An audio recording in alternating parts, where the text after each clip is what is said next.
स्वर्गदूत ने सिपाहियों को बोला कि तुम्हारा पहरा देना व्यर्थ है, वो जी उठा, वो अंदर है ही नहीं, तुम जिसके लिए पहरा दे रहे हो। तो सिपाही सब गिर पड़े, क्योंकि परमेश्वर के दूत में भी इतनी पावर होती है। और वो गिर पड़े, और उसी वक्त ये सब औरतें भी आई जो परमेश्वर को परफ्यूम लगाती थी, इत्र लगाती थी कि बॉडी में खुशबू रहे, है ना। तो वो सोच रही थी कि इतना भारी भरकम पत्थर है, वो बिना पुरुष के, 5 7 10 पुरुष के बिना वो नहीं हटाया जा सकता। हम जानते कि महिलाओं में और पुरुष में दोनों की ताकत में फर्क होता है। तो वो ऐसे घबरा रही थी कि हम 2 3 औरतें हैं, कैसे हटा पाएंगे इतना भारी पत्थर को। और इतना सुबह सुबह वो जा रही थी, तो उनको कोई पुरुष नहीं मिला कि हम किसी को बोले मदद करें, और वहां पे सेना भी है। तो आ, उन्होंने देखा तो पत्थर तो लुढ़का हुआ था, और ये स्टोरी हो चुकी थी। तो वो अंदर गई तो देखा तो बॉडी नहीं है, और वो चिल्लाने लगी, रोने लगी। तब स्वर्गदूत ने फिर इनको आकर के बोला, जैसे हमने प्ले में देखा कि वो जी उठा है। और उससे पहले उसने क्या बोला था, सब स्टोरी यीशु मसीह ने पहले ही बता दिया था, क्योंकि वो सृष्टि करता है, उनको भविष्य की बातें, भविष्य में क्या घटेगी भगवान से ज्यादा किसी को नहीं पता। हमें और आपको नहीं पता कि कल क्या घटेगी, लेकिन वो परमेश्वर है, उसको हजारों साल बाद भी क्या घटेगी उसको पता था। तो उसको अपनी मौत का भी पता था, और कैसे कैसे क्या होगा वो सब कुछ चेतावनी पहले ही अपने चेलों को दे रहा था कि तुम यकीन करना। भविष्य की बातें कौन बता सकता है, परमेश्वर के अलावा कोई नहीं बता सकता। तो इसका मतलब कि मैं परमेश्वर हूँ, तुम यकीन करना। जीते जी तो कुछ चेले यकीन करते थे, कुछ नहीं कर पाते थे। कि अगर हम आपको 100 साल पहले की बातें बता दें तो आप कहोगे ठीक है, ऐसा एवरेज यकीन होगा। तो वैसे ही चेले भी थे, हमारे और आपके जैसे ही वो भी लोग थे। लेकिन जब घटना घटी तब उनको यकीन हुआ कि यीशु मसीह ने बोला था कि जब तक तुम कब्र पे जाओगे ना, उससे पहले मैं तुझे गलील में मिलूंगा, जहां मैं प्रचार करता था, जहां मैं तुमसे लोगों से बातें करता था, मैं वहां पे मिलूंगा। और परमेश्वर सचमुच वहीं पे मिले। और उन इस सब घटनाओं के बीच में एक चेला जो था थोमा, उसने नहीं इस सब बातों को जानता था, नहीं ये सब घट चुका नहीं जानता था। तब जब उसके दोस्तों ने बताया कि ऐसा हुआ, तो उन्होंने कहा मैं नहीं विश्वास करता जब तक मैं उसकी जो छेद हुआ था, जख्म हुआ था उनको क्रूस पे, तो मैं उंगली न डाल लूं, तब तक मैं कैसे मानूंगा कि वही परमेश्वर है। क्योंकि कील और किसी को नहीं ठोका गया था, यीशु मसीह को ठोका गया। तो मैं पूरा पूरा मतलब कुछ लोग होते हैं ना सबकी, जब तक वो अपनी आंख से सब कुछ ना देख ले, पूरा तसल्ली ना कर ले, ऐसे में थोमा था। तो परमेश्वर ने बोला कि थोमा देख, जब ये बातें कह रहे थे ना चेलो आपस में, तो वहां परमेश्वर नहीं थे तब। स्टोरी में हमें शॉर्ट में बताया गया कि जीसस वहीं खड़े, लेकिन ऐसा बाइबल में नहीं बता रहा है। बाइबल बता रही कि वहां पे वो उस समय नहीं थे। और जब थोमा ऐसी बातें बोल रहा था, तब दरवाजा बंद था कमरे का, और जीसस प्रकट हो गए, दरवाजा खोल के नहीं आए, प्रकट हो गए अंदर रूम में। और बोला कि तू मेरे बारे में ऐसा बोल रहा है, तू ले छू के देख मुझे। क्योंकि जो आत्मा होती है, अगर मैं जी के मर के जी उठाऊं, तो आत्मा जो होती है ना, आत्मा को शरीर नहीं मिलता है। लेकिन तू मुझे छू के देख ले कि मेरा शरीर है, मेरा मांस है, और मेरे पास हाथों में उंगलियों में तू जो कह रहा तेरा शक है, उंगली डाल के देख ले। और उन्होंने कुछ खा के भी दिखाया, बोला कुछ खाने को लाओ, तो उनको मछली दिया गया, मछली बना होगा तो मछली दिया, और उन्होंने उसको खा के भी दिखाया। प्रूफ दिया उन्होंने पूरा कि आत्मा खा नहीं सकती है, आत्मा खाना नहीं खा सकती है। अगर वो आत्मा थे, ऐसे परछाई में आए थे, दिख रहे थे, तो वो खा नहीं सकती है। तो उन्होंने खा करके दिखाया कि देख मैं सचमुच जी उठा। और ऐसे बहुत सारे साइन उन्होंने दिए, बहुत सारे को दिखाया दिखाया उन्होंने। जब उठाए जा रहे थे स्वर्ग पे, वो जीवित गए, तो 500 लोग वहां पे मौजूद थे। तो इन सब लोगों ने गवाही दी कि जीसस जी उठा है, और सचमुच वो जीवित है। वो लोग कैसे चुप रह सकते हैं, वो कैसे चुप रह सकते हैं जिनके सामने ये सब घटना घटी। तो वो चुप नहीं रहे, और परमेश्वर ने भी हुक्म दिया कि जाओ, जो कुछ तुमने देखा, जो कुछ तुमने मुझसे सीखा, जो कुछ अभी घटी है, सब लोगों को बताओ जा करके। तो उसके बाद से पूरे सृष्टि में परमेश्वर का प्रचार हुआ। और कहा कि जो कोई विश्वास करेगा, मरकुस की किताब निकालेंगे, जैसे हमने ये मती की अध्याय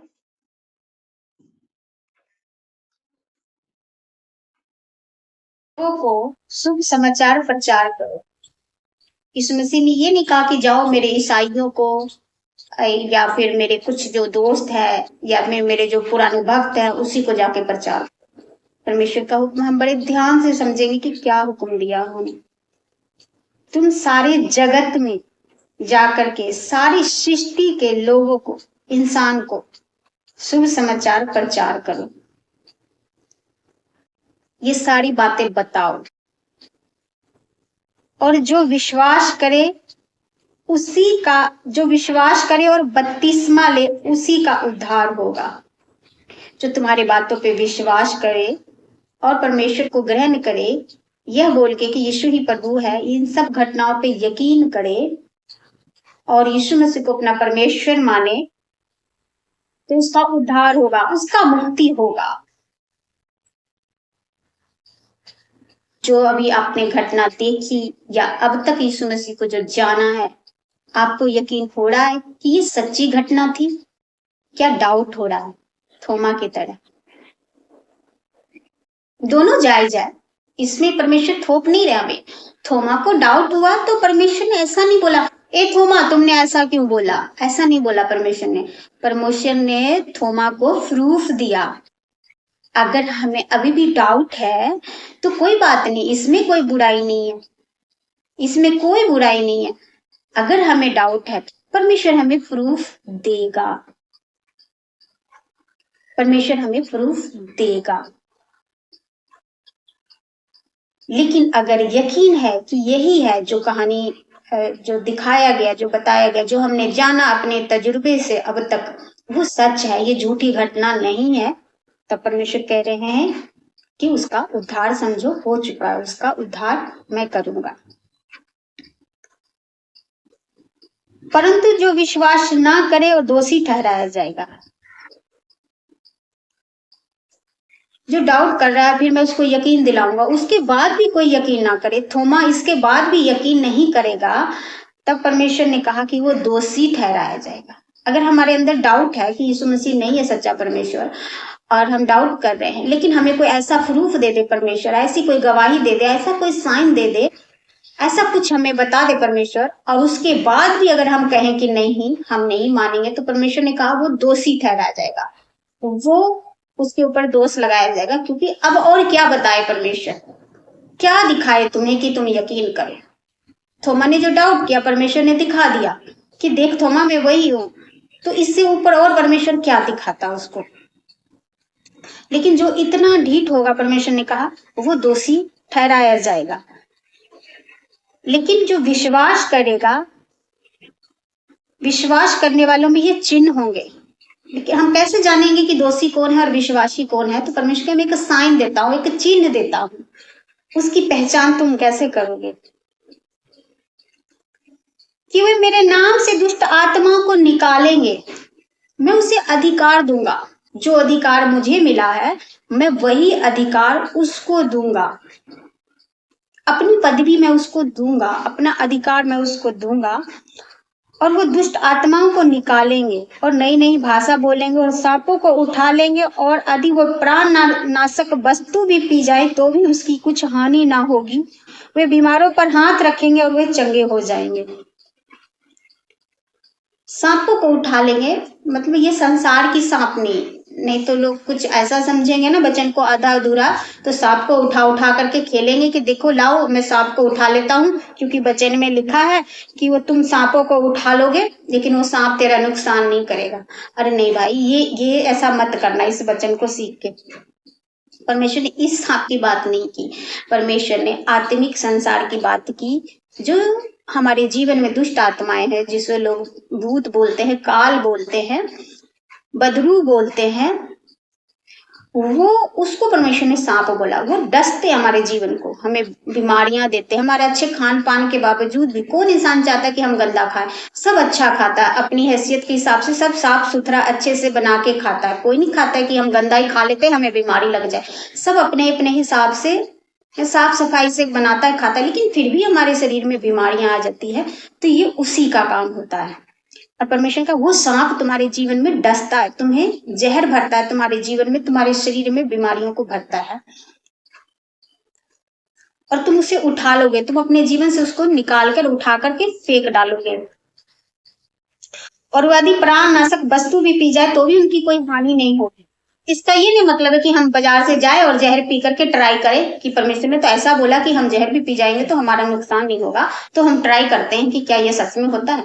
इसका ये नहीं मतलब। परमेश्वर ने कहा कि इसका ये मतलब कि अगर तुम्हें कोई धोखे से मारना चाहे, अगर तुम्हें दुश्मनी में या कुछ में कोई मारना चाहे, है ना, और तुम्हें नहीं पता, कोई वस्तु में तुम्हें कुछ खिला रहा है, तुम्हें नहीं पता, अगर तुमने गलती से अनजाने से खा भी लिया तो भी वो तुम्हारा नुकसान नहीं कर पाएगा।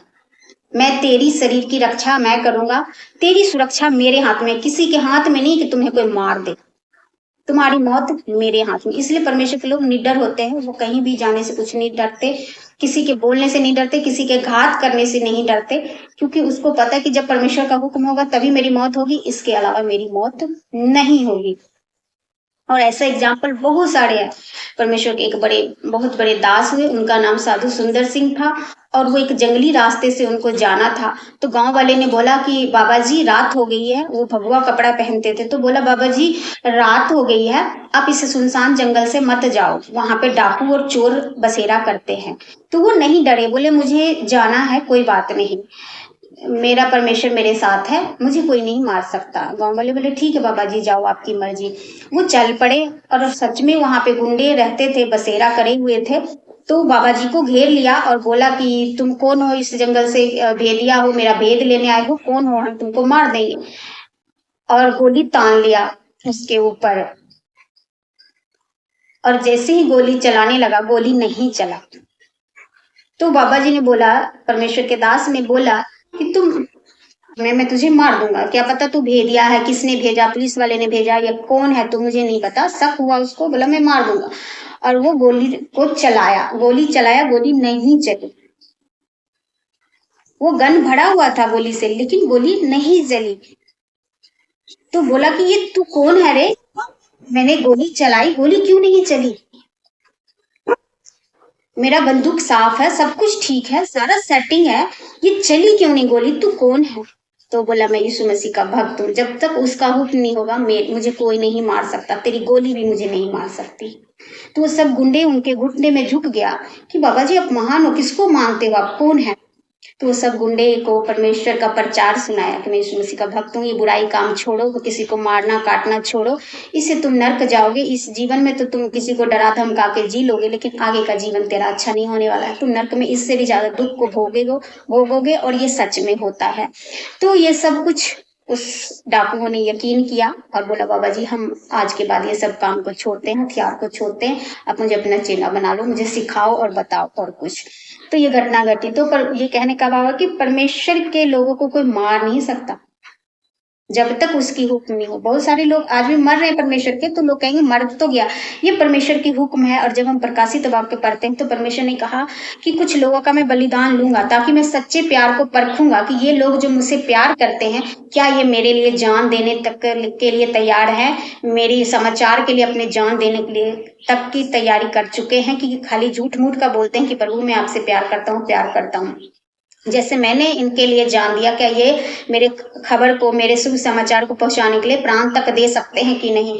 तो ऐसे केसों में परमेश्वर ने बहुत लोगों का जान लिया है, अपनी मर्जी से देखा है कि मैं देखता हूँ। और सचमुच परमेश्वर के बहुत सारे वफादार लोग थे कि अपना वचन को, परमेश्वर के प्रचार को नहीं रोका। लोगों ने बोला कि तुम प्रचार करना बंद कर दो, हम तुम्हें छोड़ देंगे, बोला मार दो लेकिन हम प्रचार नहीं बंद करेंगे। तो परमेश्वर के वचन कहता है कि प्राण देने तक भी विश्वासी रहना, तुम्हारा प्राण चला भी जाए लेकिन विश्वासी रहना, धोखा मत देना। तो सचमुच लोग धोखा नहीं देते। और परमेश्वर कहा कि स्वर्ग में मैं तुझे मिरास दूंगा, गिफ्ट दूंगा, पहला स्थान तेरा होगा। जो जो बलिदान दे करके परमेश्वर में जाएगा, परमेश्वर पहले उसको जी उठाएगा और परमेश्वर उसको गले लगाएगा, परमेश्वर उसको प्यार करेगा, परमेश्वर उसको अलग एक औधा देगा। सो ये परमेश्वर का हुक्म है। कहा कि बिना मेरी मर्जी के मेरे बच्चों को कोई छू भी नहीं सकता। कि लोगों ने हर जगह जा करके प्रचार किया और वही 12 चेले से पूरे सृष्टि में प्रचार हो चुका है।